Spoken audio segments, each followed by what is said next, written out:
Good evening students. BPSC PT test series test 6 अब की बार 140 के पार। खुद ही को कर बुलंद इतना कि हर तकदीर से पहले खुदा बंदे से खुद पूछे बता तेरी रजा क्या है।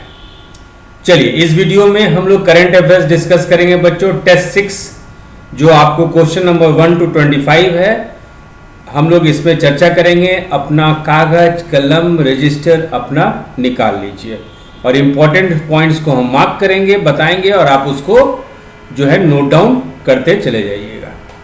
चलिए पहला क्वेश्चन हिंदी में पढ़ेंगे फिर इंग्लिश में पढ़ेंगे।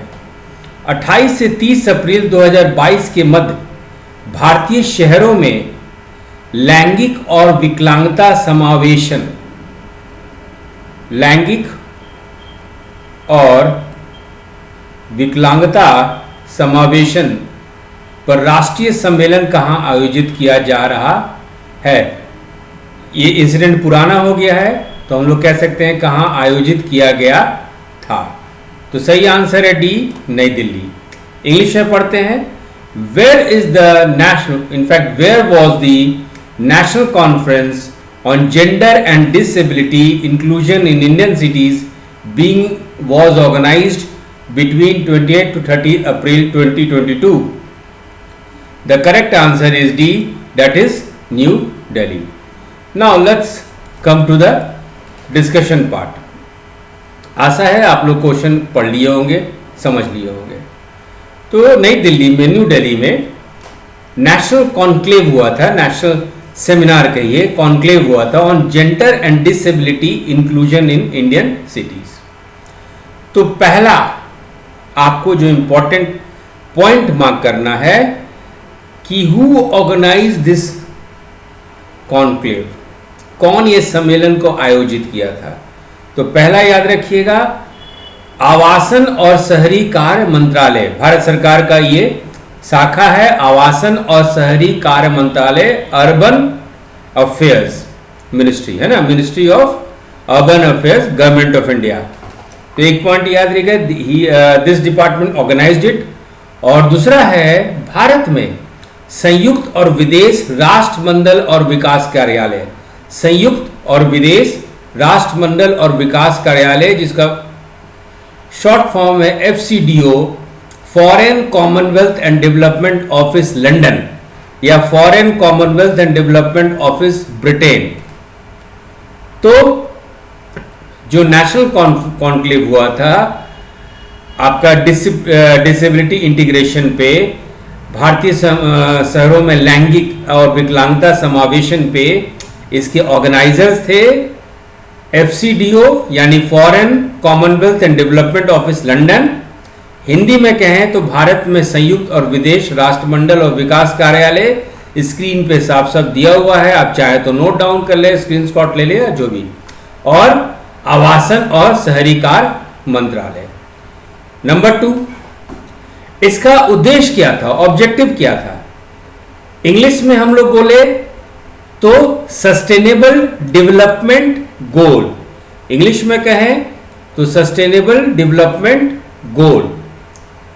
हिंदी में बोले तो सुगम समावेशी सुरक्षित और टिकाऊ भारत, सुगम समावेशी सुरक्षित और टिकाऊ भारत यानी सस्टेनेबल डेवलपमेंट गोल। क्या इसका कुछ पृष्ठभूमि है? हाँ, पृष्ठभूमि है। यूनाइटेड नेशंस का, संयुक्त राष्ट्र का convention on the rights of person with disabilities 2030 है ना, एक सस्टेनेबल डेवलपमेंट गोल का एजेंडा था कि 2030 तक हम लोग को ये लक्ष्य पूरा करना है। सतत विकास एजेंडा 2030, इंग्लिश में बोलिए तो convention on the rights of person with disabilities. Hindi में बोले तो दिव्यांग व्यक्तियों के अधिकारों पर संयुक्त राष्ट्र सम्मेलन 2030। इस प्रावधान के तहत भारत को सुगम समावेशी सुरक्षित और टिकाऊ भारत बनाना है, सस्टेनेबल डेवलपमेंट गोल। इतना पॉइंट ध्यान रखिएगा, काफी है। अब क्वेश्चन नंबर 2, 27 अप्रैल 2022 को केंद्रीय मंत्रिमंडल ने किस देश में एक नए मिशन को खोलने हेतु मंजूरी प्रदान की है? तो सही आंसर है आपका Lithuania. On 27th April, the Union Cabinet has approved the opening of a new mission in which country? The correct answer is Lithuania. तो लिथुआनिया में एक नया मिशन जो है भारत सरकार के द्वारा खोला जा रहा है ना। अब देखते हैं क्या क्या इसका एडवांटेजेस है, वो चीज़ आप लोग को ध्यान देना है। तो हम लोग को ये देखना है कि व्हाट आर द एडवांटेजेस, क्या क्या लाभ है। तो सबसे पहला है कि भारत का डिप्लोमेटिक मिशन का एक एहसास होगा, वहाँ पे भारत के राजनयिक मिशन का, राजनयिक उपस्थिति का, भारत का डिप्लोमेटिक रिलेशंस का एक्सपेंशन होगा, पहला। और दूसरा क्या है? दूसरा आपका जो है राजनीतिक संबंध, पॉलिटिकल रिलेशंस स्ट्रांग होगा उस कंट्री से, अगल बगल के क्षेत्र से। तीसरा कि इंडियन डिप्लोमेटिक मिशन खुलने से क्या होगा? इंडियन और लिथुआनिया के लोगों के बीच में कल्चरल रिलेशंस, एक सांस्कृतिक रिश्ता बढ़ेगा। और मान लीजिए इंडिया अपना कुछ विदेश नीति बनाना चाहता है, फॉरेन पॉलिसी बनाना चाहता है, तो इस तरह के मिशन के द्वारा ये एम्बेसी, ये डिप्लोमेटिक मिशन भारत की विदेश नीति को और सुदृढ़ बनाने में और स्ट्रांग बनाने में मदद करेगी। और हर एक तरीके का, लिथुआनिया के हर एक तरीके से हमारा जो है रिलेशनशिप डेवलप करेगा। एक तो कल्चरल है, संस्कृति हो गया, एजुकेशन हो गया, कॉपरेशन हो गया, समझौता हो गया। और भी एक सबसे महत्वपूर्ण बात यह है कि द्विपक्षीय व्यापार है ना, bilateral trade relation between Lithuania and India will grow. Investment जो है का अपॉर्चुनिटी मिलेगा, और यानी इकोनॉमिक रिलेशनशिप, इकोनॉमी को स्ट्रांग बनाने के कदम में ये दिशा में एक बहुत महत्वपूर्ण कदम है। तो ये सब पॉइंट्स बच्चों याद रखिएगा। चलिए क्वेश्चन नंबर 3। क्वेश्चन नंबर 3 में इंपॉर्टेंट पॉइंट क्या है हम लोग मार्क करेंगे। पहले तो क्वेश्चन समझिए। मई 2022 में राजस्थान सरकार द्वारा किस अभयारण्य को राज्य के चौथे टाइगर रिजर्व के रूप में अधिसूचित किया गया? तो सही आंसर है डी, रामगढ़ विषधारी अभयारण्य। Which sanctuary has been notified as the 4th tiger reserve of the state by the government of Rajasthan in May 2022? तो सही आंसर है रामगढ़ विषधारी सैंक्चुरी। अब चलिए discussion. Ramgarh Vishdhari tiger reserve Rajasthan, Ramgarh Vishdhari अभयारण्य राजस्थान। ठीक है। अच्छा, नंबर 1 ये कहाँ पे है? तो ये बूंदी, एक बूंदी जगह है, जिला है राजस्थान राज्य में, राजस्थान स्टेट में। और यहीं पे राजस्थान राज्य का चौथा 4th टाइगर रिजर्व है। और इंडिया की बात करें तो रामगढ़ विषधारी सैंक्चुरी या रामगढ़ विषधारी अभयारण्य आपका ये 52 टाइगर रिजर्व है, 92वां टाइगर रिजर्व है। अब आप पूछेंगे कि यदि आपका विषधारी, रामगढ़ विषधारी अभयारण्य राजस्थान का चौथा है, तो पहले 3 कौन कौन है? तो पहला 3 है रणथंबोर टाइगर रिजर्व, पहला है रणथंबोर टाइगर रिजर्व, दूसरा है सरिस्का टाइगर रिजर्व, और तीसरा है मुकुंदरा हिल्स टाइगर रिजर्व। ये 3 को याद रखिएगा। ठीक है बच्चों। Question number 4। 7 से 8 मार्च 2022 के मध्य इंडिया ग्लोबल फोरम का वार्षिक शिखर सम्मेलन कहां आयोजित हुआ? Where was the annual summit of India Global Forum held between 7 to 8 March 2022? तो सही आंसर है बेंगलोर या बंगलुरु। 4 का सही ऑप्शन है C, Bengaluru. 4th the correct option is Bangalore. अब देखिए, इंडिया ग्लोबल फोरम 2022 ऑर्गेनाइज हुआ। इसका एनुअल समिट, वार्षिक शिखर सम्मेलन कहां आयोजित हुआ? Where was the annual summit held? In Karnataka, in Bengaluru में। इसमें what was the point of discussion? इसमें डिस्कशन, चर्चा किस पे हुई? तो स्टार्टअप्स और आधुनिक कंपनी, जो इंडिया में मॉडर्न कंपनी है ना, जो स्टैब्लिश्ड कंपनी है और जो उभर रहे हैं स्टार्टअप कंपनी, वो उनमें जो विकास हुआ है, उनमें जो डेवलपमेंट हुआ है, इस पे चर्चा हुई है। कब ये शिखर सम्मेलन हुआ था? कब ये एनुअल समिट हुआ था? बिटवीन 7 to 8 मार्च 2022। तो ये सब पॉइंट याद रखिएगा बच्चों, और आपका ये पोर्शन आराम से करंट अफेयर्स का एक एक क्वेश्चन आपका आ जाएगा, है ना। जो इंपॉर्टेंट पॉइंट्स है वो आपको हम हाईलाइट कर दे रहे हैं, डिस्कस कर दे रहे हैं, सब कुछ हो जाएगा।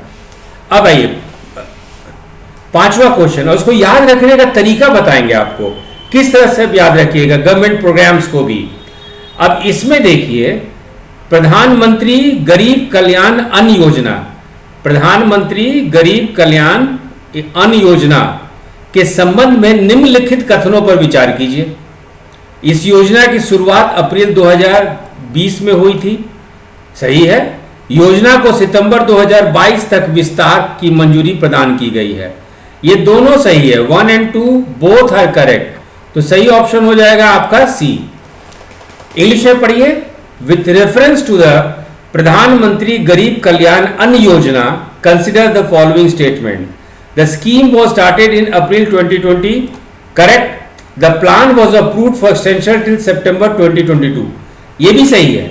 सो बोथ 1 and 2 आर करेक्ट, तो सही ऑप्शन है सी।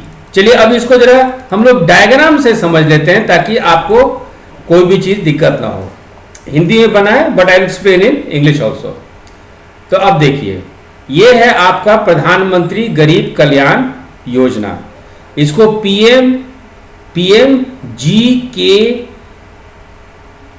कहते हैं, ठीक है। अब देखिए व्हाट इज द पर्पस, इसका पर्पस क्या था, उद्देश्य क्या था? इसका उद्देश्य था कि कोविड-19 महामारी पेंडेमिक हुआ। अब जो है सामान्य कोटे के लोग या जनसाधारण लोग को प्रति व्यक्ति प्रति माह 5 किलोग्राम मुफ्त राशन मिलेगा। In the wake of covid pandemic,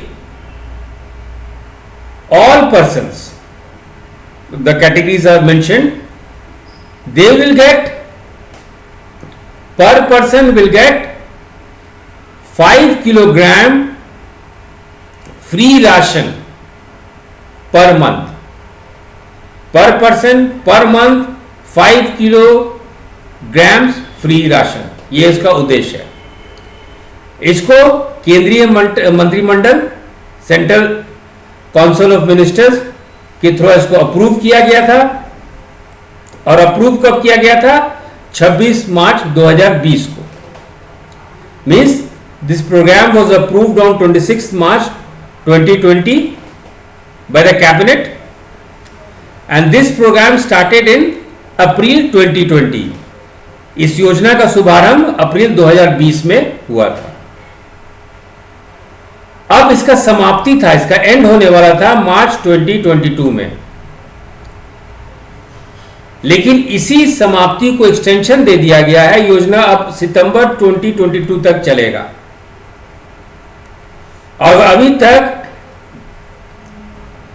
जो योजना का एक्सटेंशन हो गया, जो विस्तार हुआ, वो करीब 3.4 लाख करोड़ रुपए अभी तक खर्च हो चुका है। 3.4 लाख करोड़ रुपए इस पे खर्च हो चुका है। इस चीज को याद रखिएगा, इतना याद रखिए, फिर हम लोग आगे बढ़ते हैं। क्वेश्चन नंबर 6 समझने की कोशिश कीजिएगा, थोड़ा सा ज्योग्राफिकल टेक्निकल टर्म भी है।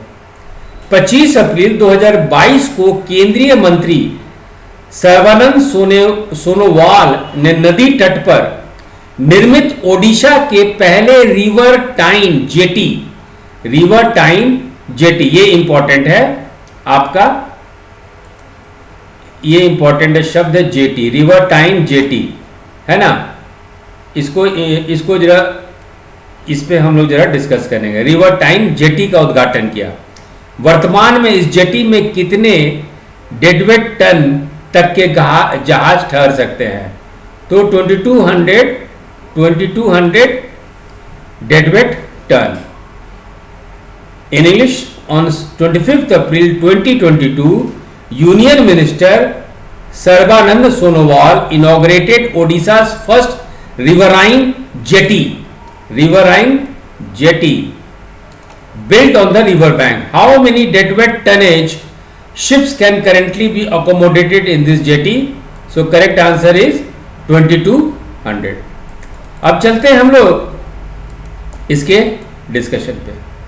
पहले तो हम लोग ये समझेंगे जेटी होता क्या है। What is jetty? देखिए, ये मान लीजिए ये आपका ओशन है, समुद्र है, सागर है, महासागर है। यदि जमीन का कोई टुकड़ा इस तरह से निकला, ये जमीन का टुकड़ा जो इस तरह से निकला, इस जमीन के टुकड़े को हम लोग जेटी कहते हैं। Means a jetty is a structure that projects from land into the water. तो जेटी जो है इस तरह से सागर में, महासागर में इस तरह का एक जमीन का टुकड़ा जो अंदर की ओर, पानी की ओर चला जाता है, उसी को हम लोग जेटी कहते हैं। अब देखिए, अब यह है ओडिशा का तट जिसकी हम लोग बात कर रहे हैं। यह है आपका जेटी, यह है आपका जेटी, और यह है आपका Arabian sea, bay of Bengal, Bengal की खाड़ी। यह है आपकी बंगाल की खाड़ी, bay of Bengal, not Arabian sea, very माफ कीजिएगा। सो ये है आपकी बंगाल की खाड़ी। अब ये जेटी के कारण यानी एक नेचुरल, एक कहिए गैरेज बन जाता है, पार्किंग स्पेस बन जाता है ये जहाज के लिए। तो क्वेश्चन हमारा इसी पे आधारित है कि 25 अप्रैल 2022 को केंद्रीय बंदरगाह जहाज रानी एवं जलमार्ग मंत्री सर्बानंद सोनोवाल नदी तट पर निर्मित ओडिशा के पहले रिवर टाइन जेटी का उद्घाटन किया। चलिए क्वेश्चन नंबर 7। 21 जून 2022 से भारतीय रेलवे खान पान और पर्यटन निगम द्वारा पहली भारत गौरव पर्यटक ट्रेन परिचालित की जाएगी। प्रस्तावित 18 दिवसीय यात्रा का पहला ठहराव किस स्थान पे होगा? तो वो है आपका Ayodhya. The first Bharat Gaurav tourist train will be operated by Indian railway catering and tourism corporation. Indian railway catering and tourism corporation, जिसको हम लोग शॉर्ट फॉर्म में IRCTC कहते हैं, from 21 June 2022। So Bharat Gaurav tourist train is operated by IRCTC, Indian railway catering and tourism corporation. Hindi में बोलते हैं भारतीय रेलवे खानपान और पर्यटन निगम। Where will the first stop of propose 18-day journey will take place? The answer is Ayodhya. Answer is Ayodhya. यह है भारत गौरव ट्रेन जो कि 18-day टूर पे चलेगा और 21 जून 2022 से बोला गया है कि इट विल स्टार्ट। और देखिए ये रामायण सर्किट है ना, रामायण सर्किट पे ये चलेगा। 18 days का ये ट्रिप होगा। इसका पहला स्टॉपेज अयोध्या होगा। अयोध्या के बाद ये बक्सर, बक्सर के बाद सीतामढ़ी, और जब सीतामढ़ी पहुंचेंगे तो सीतामढ़ी से यात्री सड़क मार्ग से they can go to Janakpur also, Nepal. और सीतामढ़ी के बाद ये ट्रेन वाराणसी आएगी। Apart from this train will go to Nashik, Hampi, Rameshwar, ये सब जगह पे भी ये जाएगी। टोटल जो है इंपॉर्टेंट याद रखना है आप लोग को, टोटल है this train will cover 8000 kilometre. ये ट्रेन जो है 8000 किलोमीटर कवर करेगी। ये ट्रेन कवर करेगी 8000 किलोमीटर, ये याद रखिएगा। रामेश्वर, हम्पी, ये सब जगह ये ट्रेन को प्रस्तावित किया गया है भेजने का। 8 मई, ये क्वेश्चन नंबर 8 है, इट इज़ वेरी फैक्चुअल, इसमें ज़्यादा डिस्कशन की जरूरत नहीं है। 3 मई 2022 को केंद्र सरकार द्वारा जन्म एवं मृत्यु की रिपोर्ट के आधार पर जारी नागरिक पंजीकरण प्रणाली रिपोर्ट 2020 के संबंध में विकल्प में कौन सा तथ्य सही नहीं है। चले हम लोग देखते हैं इसको। रिपोर्ट के अनुसार वर्ष 2020 में 2.42 करोड़ जन्म पंजीकृत किए गए, सही है। वर्ष 2020 में जन्म दर में लगभग 2.40% की कमी दर्ज की गई, ये भी सही है। वर्ष 2020 में पंजीकृत मृत्यु के मामले की संख्या 81.20 लाख थी, ये भी सही है। डी आपका गलत है। इंग्लिश में देख लेते हैं बच्चों। Which of the following is not correct in the option regarding the Civil Registration System Report 2020 released by the central government on the basis of the birth and death report on May 3, 2020? According to the report, 2.42 crore births were registered in the year 2020. This is correct.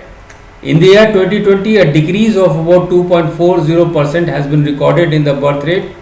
This is also correct. The number of registered death cases in the year 2020 was 81.20 lakh. A decrease of 6.2% has been recorded in the number of registered death cases in the year 2020. This is wrong. So 8 का A, B, C they are correct and D is wrong.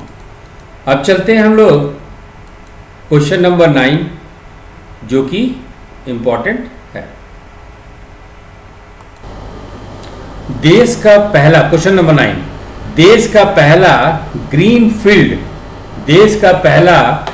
Greenfield अनाज आधारित ethanol संयंत्र बिहार के किस जिले में स्थापित किया गया है?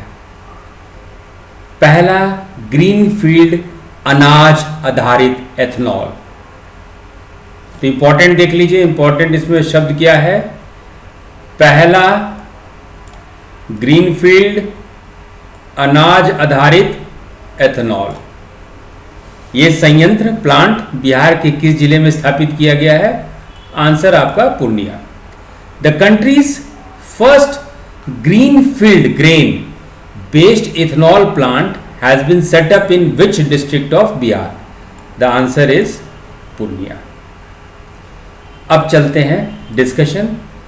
अपना पेन पकड़ लीजिए, कागज पकड़ लीजिए, हम लोग इंपॉर्टेंट पॉइंट इसमें डिस्कस करेंगे जो कि आपको जानना चाहिए। एवरीथिंग इज गेटिंग रिकॉर्डेड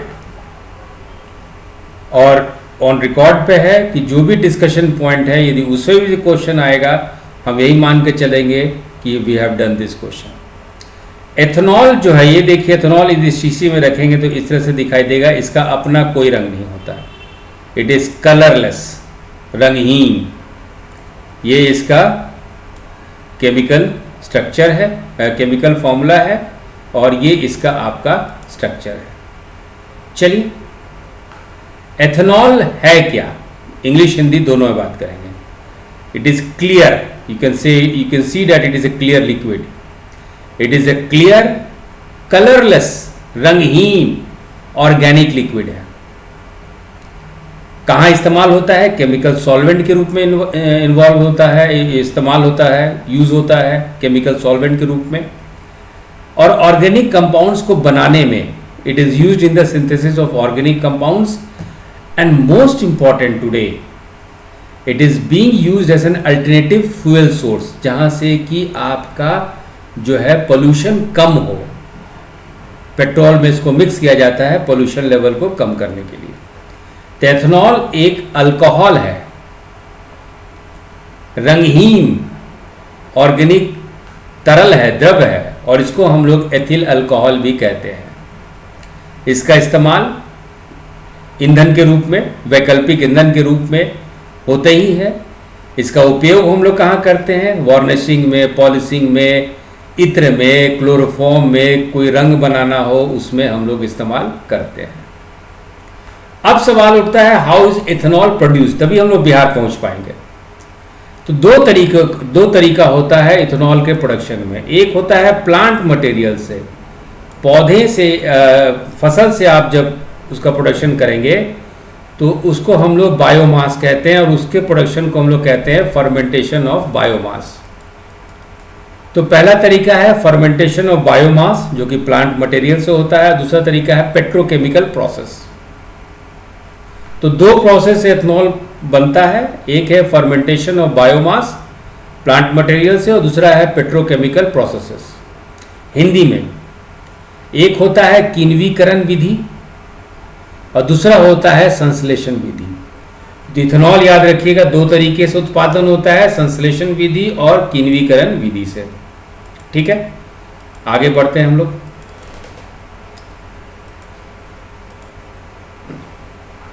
अब बायो इथेनॉल किसको कहते हैं, जैविक इथेनॉल किसको कहते हैं? जो प्लांट मटेरियल से, जो पौधों से, फसल से जो इथेनॉल बनता है उसको हम लोग बायो इथेनॉल या जैविक इथेनॉल कहते हैं।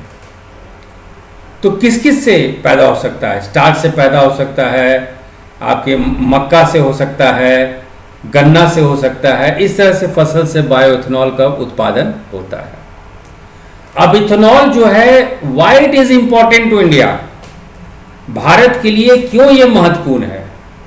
क्योंकि भारत में ऊर्जा का जो डिमांड है, एनर्जी का जो डिमांड है बढ़ते जा रहा है, और कितना हम लोग खाड़ी देशों से ऑयल को इंपोर्ट करेंगे, खाड़ी देशों से हम लोग ईंधन को, ऊर्जा का सामग्री को आयात करेंगे। तो we should limit the import. तीसरा जो ट्रेडिशनल मेथड ऑफ फ्यूल है उससे बहुत ज्यादा आपका पर्यावरण में प्रदूषण बैठता है, एनवायरमेंटल पॉल्यूशन होता है। और हम लोग यूनाइटेड नेशंस से प्रतिज्ञा किए हैं कि 2030 तक क्लाइमेट एजेंडा पे हम लोग अपना लक्ष्य को प्राप्ति करेंगे। यानी हम लोग को एनवायरमेंटल पोल्यूशन कम करना है। एनवायरमेंटल पोल्यूशन कम करने के लिए आपको वैकल्पिक स्रोत ढूंढना ही ढूंढना है, अल्टरनेटिव सोर्स ढूंढना ही ढूंढना है। और यदि इथेनॉल प्रोडक्शन आप करेंगे, जो कि क्या बोलते हैं फसल क्रॉप बेस्ड ये प्रोडक्शन होगा, तो एम्प्लॉयमेंट, रोजगार भी मिलेगा लोग को। मेक इन इंडिया का नीति के साथ ये बैठता भी है किसानों का, क्योंकि किसान प्लांट मटेरियल, पौधे, फसल की जरूरत होती है इसमें रॉ मटेरियल के रूप में। तो ऐसे स्थिति में किसानों का इनकम आय ही बढ़ेगा। और जो है यदि आप गन्ना की खेती कर रहे हैं, गन्ना से आपका शुगर केन से शुगर बन रहा है, तो बहुत सारा बाई प्रोडक्ट वेस्ट होता है जिसको कि आप फेंक देते हैं। और इसी बाई प्रोडक्ट को जो हम लोग फेंका जाता है उसी से हम लोग एक वैकल्पिक ऊर्जा तैयार कर ले, तो वही हो गया कि गंदगी से आप सोना बना लिए, वेस्ट टू वेल्थ जनरेशन। तो ये सब कारणों से इथेनॉल जो है बहुत इंपॉर्टेंट है भारत के लिए। अब नेशनल पॉलिसी ऑन बायोफ्यूल्स 2018 है। बायोफ्यूल जैविक ईंधन पे, जैविक ऊर्जा पे राष्ट्रीय नीति 2018 आया था। इसमें भी बात किया गया है कि बायो इथेनॉल को बढ़ाया जाए। बायो इथेनॉल जो कि मोलासिस, जो कि शुगर केन, आप लोग इकोनॉमिक सर्वे में पढ़िएगा कि बिहार में मोलासिस प्रोडक्ट प्रोड्यूस होता है as a by product sugar cane industry में।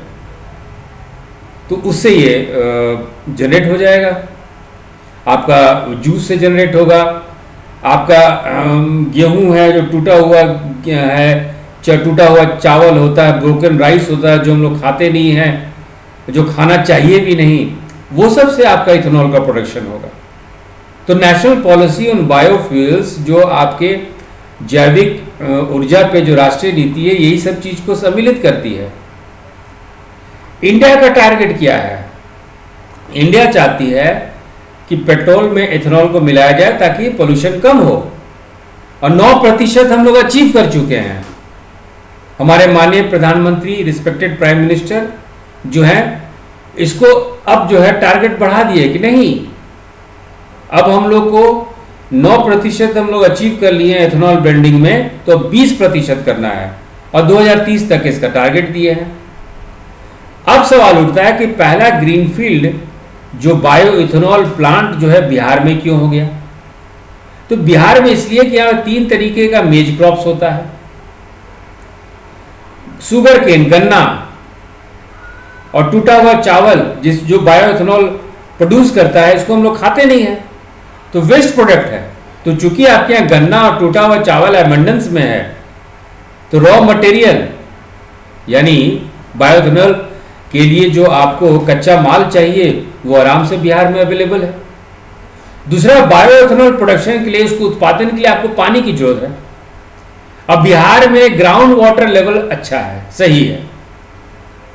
तीसरा, ये लेबर इंटेंसिव प्रोडक्शन है, माने बहुत ज्यादा लेबर की जरूरत होती है, श्रम की जरूरत होती है, श्रमिकों की जरूरत होती है। तो बिहार में श्रमिक जो है लेबर चीप रेट से मिल जाते हैं, इसलिए नेचुरल डाइवर्शन जो है बिहार की तरफ ये हो गया। इसी में एक इंपॉर्टेंट कॉन्सेप्ट है zero liquid discharge. English medium और हिंदी मीडियम दोनों बच्चों आप लोग समझिए जीरो लिक्विड डिस्चार्ज होता क्या है। जीरो लिक्विड डिस्चार्ज एक कहिए रणनीति है, मैनेजमेंट स्ट्रैटेजी है, जिससे क्या होता है कि पानी, गंदा पानी जो निकलता है उद्योग से, उसको रिसाइकिल कर दिया जाता है ताकि पानी का जो है बर्बादी ना हो। तो जो भी बायोइथेनॉल प्लांट है उसमें जीरो लिक्विड डिस्चार्ज के कॉन्सेप्ट चलता है। अंग्रेजी हिंदी दोनों में हम लोग जीरो लिक्विड डिस्चार्ज ही कॉन्सेप्ट इस्तेमाल करते हैं, ये शब्द इस्तेमाल करते हैं।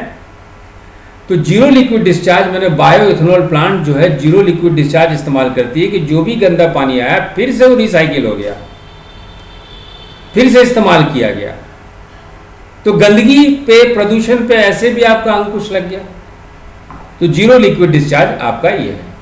तो ये पूर्णिया में यही बायोइथेनॉल प्लांट है, संयंत्र है, और इसकी लागत 105 करोड़ से बनी है। और जो कंपनी इस प्लांट को सेटअप किया उस कंपनी का नाम है eastern India biofuels private limited. इसको याद रखिएगा, जो कंपनी बिहार में बायोइथेनॉल प्लांट स्टैब्लिश किया उसका नाम है eastern India biofuels private limited. और इथेनॉल प्लांट जो बिहार में लगा है जीरो लिक्विड डिस्चार्ज प्लांट है, जीरो लिक्विड डिस्चार्ज प्लांट है, माने पानी गंदगी रिसाइकिल हो जाएगा। 15 एकड़ में फैला हुआ है और ऐसा मानना है कि 65,000 इथेनॉल का उत्पादन पर डे होगा। 65 litres of ethanol production will be done per day. और ये करीब 150 टन मेज और राइस इस्तेमाल करेगी। एक एग्रीमेंट भी हो गया है इथेनॉल प्रोडक्शन और मार्केटिंग कंपनी में, ऑयल मार्केटिंग कंपनी में, जैसे इंडियन ऑयल हुआ, भारत पेट्रोलियम हुआ, हिंदुस्तान पेट्रोलियम हुआ। तो ये सब जो है मिलकर ये इथेनॉल को बेचेगी। ये इथेनॉल प्लांट है आपका पूर्णिया में।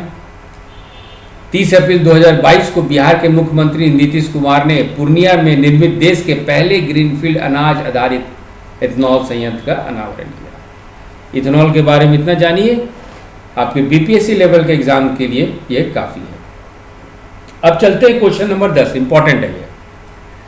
5 मई 2022 को परिसीमन आयोग द्वारा जम्मू और कश्मीर के लिए परिसीमन आदेश का अंतिम रूप दिया गया। इससे संबंधित निम्न कथनों पर विचार कीजिए, इंपॉर्टेंट है। परिसीमन आयोग, अंग्रेजी में उसको डेलिमिटेशन कमेटी कहते हैं, हम लोग पढ़ेंगे डिस्कशन में। ये भारत सरकार द्वारा परिसीमन अधिनियम 2002 के तहत केंद्र शासित प्रदेश जम्मू कश्मीर में विधानसभा और संसदीय निर्वाचन क्षेत्र के परिसीमन के उद्देश्य से किया गया था। सरल भाषा में कि जब आपका यूनियन टेरिटरी बना जम्मू और कश्मीर, तो उसके लिए केंद्र शासित प्रदेश बन गया 2000। आपके जम्मू कश्मीर जब केंद्र शासित प्रदेश बना तो उसके लिए ये भी कहा गया था कि उस यहाँ पे विधानसभा का भी क्षेत्र होगा और एमपी का भी, लोकसभा का भी क्षेत्र होगा। तो इसका कौन कौन सा एरिया, कैसे कैसे एरिया बनाना है, उसके लिए डेलिमिटेशन कमेटी या परिसीमन आयोग का गठन किया गया।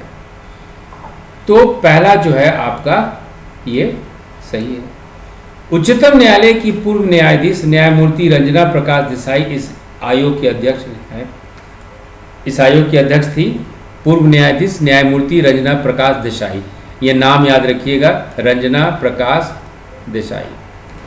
आयोग ने कश्मीरी प्रवासियों और पीओजेके से विस्थापित कश्मीरी प्रवासी, माने जो कश्मीर से जो निकल गए बाहर, और दूसरा पाक ऑक्युपाइड जम्मू कश्मीर, पीओजेके जो हम लोग कहते हैं, पाक ऑक्युपाइड जम्मू कश्मीर से भी जो लोग विस्थापित हो गए हैं, उनके लिए भी सीटों का आरक्षण की बात की गई है। ये सही है। तो सही ऑप्शन आपका 10 का है डी, उपयुक्त सभी।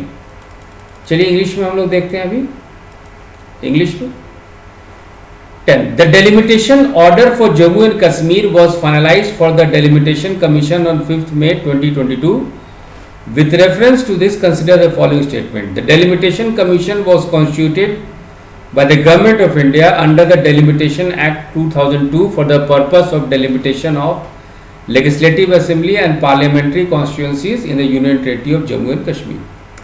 So today, Jammu and Kashmir is a Union Territory, and for the purpose that there should be a Legislative Assembly and there should be a Lok Sabha representatives.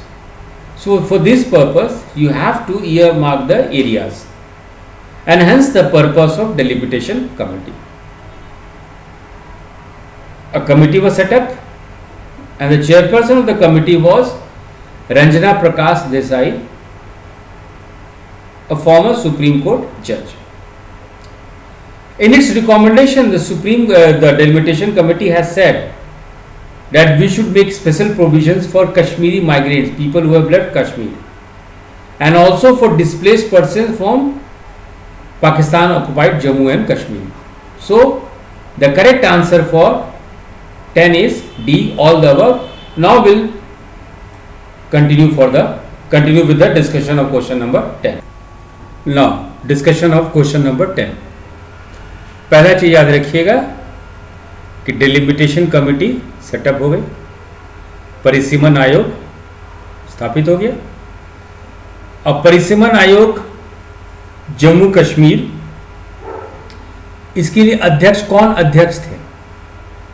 तो अध्यक्ष पूर्व उच्चतम न्यायालय की पूर्व न्यायाधीश न्यायमूर्ति रंजना प्रकाश देसाई। याद रखिएगा बच्चों, इंपॉर्टेंट पॉइंट, उच्चतम न्यायालय की पूर्व न्यायाधीश न्यायमूर्ति रंजना प्रकाश देसाई अध्यक्ष थी इस आयोग का। ठीक है। Supreme court x justice Ranjana Prakash Desai was the chairperson of this committee, of this delimitation committee for Jammu and Kashmir. Very specific, Union Territory of Jammu and Kashmir. ठीक है। एक्स ऑफिशियो मेंबर भी होते हैं इस आयोग में, एक्स ऑफिशियो मेंबर, जिसको हम लोग पदेन सदस्य कहते हैं। करने का मतलब पद के कारण आप इस आयोग के सदस्य हैं। तो पदेन सदस्य कौन है इस आयोग के? तो chief election commissioner Sushil Chandra और केंद्र शासित प्रदेश जम्मू कश्मीर के राज्य चुनाव आयुक्त के शर्मा। तो पदेन सदस्य कौन हो गए? मुख्य चुनाव आयुक्त सुशील चंद्रा और केंद्र शासित प्रदेश जम्मू कश्मीर के राज्य चुनाव आयुक्त के शर्मा। तीसरा हम लोग बात कर रहे हैं आयोग की। आयोग में तीसरे कौन हो गए कि 5 एमपी भी इसमें है, लोकसभा सदस्य जो है, लोकसभा 5 सदस्य जम्मू कश्मीर के इसमें जो है सदस्य हैं। ठीक है। और इनका नाम कौन डालेगा, भेजेगा, कौन नामित करेगा इनको? लोकसभा के अध्यक्ष, लोकसभा स्पीकर। ठीक है। Delimitation committee for Jammu and Kashmir, delimitation committee for union territory of Jammu and Kashmir. Chairperson, who was the chairperson? Ex justice Ranjana Prakash Desai of supreme court. Number 1, ex officio member chief election commissioner Sushil Chandra and UT Jammu and Kashmir state election commissioner K Sharma. Now you have 5 nominated members who have been nominated by Lok Sabha Speaker. Who are they? 5 MPs from UT of Jammu and Kashmir. इतना ध्यान रखिएगा। आगे चलते हैं और भी बात करते हैं। ये पहला पॉइंट याद रखिएगा। नाउ ये जो डेलिमिटेशन कमेटी है, परिसीमन आयोग है, ये पॉपुलेशन सेंसस जनगणना का इस्तेमाल की। तो कौन से वर्ष का जनगणना इस्तेमाल हुआ है? 2011। याद रखिएगा 2011 वर्ष का पॉपुलेशन सेंसस, मतलब जनसंख्या को गिनने का आधार 2011 सेंसस था, 2011 का जनगणना था, ये याद रखिएगा बच्चों, ठीक है ना। अब इनका परिणाम क्या हुआ, जो डेलिमिटेशन किए, परिसीमन किए क्षेत्र का क्या था। जम्मू कश्मीर में दे हैव रिकमेंडेड 90 विधानसभा सीट्स। जम्मू कश्मीर में, union territory of Jammu Kashmir में 90 विधानसभा क्षेत्र के बारे में ये लोग अपना अनुमोदन, अपना आदेश पारित किए। 90 में से 43 जम्मू क्षेत्र के होंगे और 47 कश्मीर क्षेत्र के तहत होंगे। दूसरा पॉइंट याद कीजिएगा, कितने विधानसभा क्षेत्र union territory of Jammu and Kashmir, तो परिसीमन आयोग डेलिमिटेशन कमीशन के अनुसार 90 लेजिस्लेटिव असेंबली सीट्स, 90 विधानसभा क्षेत्र। उसको बाइफरकेट कीजिए, तोड़िए, जम्मू क्षेत्र से 43 और कश्मीर क्षेत्र से 47। चलिए आगे बढ़ते हैं हम लोग, इस पॉइंट को भी नोट कीजिए। तीसरा पॉइंट कि what about scheduled caste and scheduled tribe, है ना। तो जो है वहां पे शेड्यूल्ड ट्राइब्स के लिए, शेड्यूल्ड ट्राइब के लिए, अनुसूचित जाति के लिए 9 सीट रिजर्व होगा। यूनियन टेरिटरी में 9 सीट रिजर्व होगा, 6 जम्मू क्षेत्र में और 3 कश्मीर घाटी में। कितने होंगे? 9 seats will be reserve for scheduled tribes, 6 for Jammu and 3 for Kashmir. ये विधानसभा सीट। कितनी लोकसभा सीट होगी union territory of Jammu and Kashmir से? 5। और हर एक संसदीय क्षेत्र में, हर एक लोकसभा सीट एरिया में 18 विधानसभा क्षेत्र होंगे। ये सब पॉइंट आप लोग याद रखिएगा।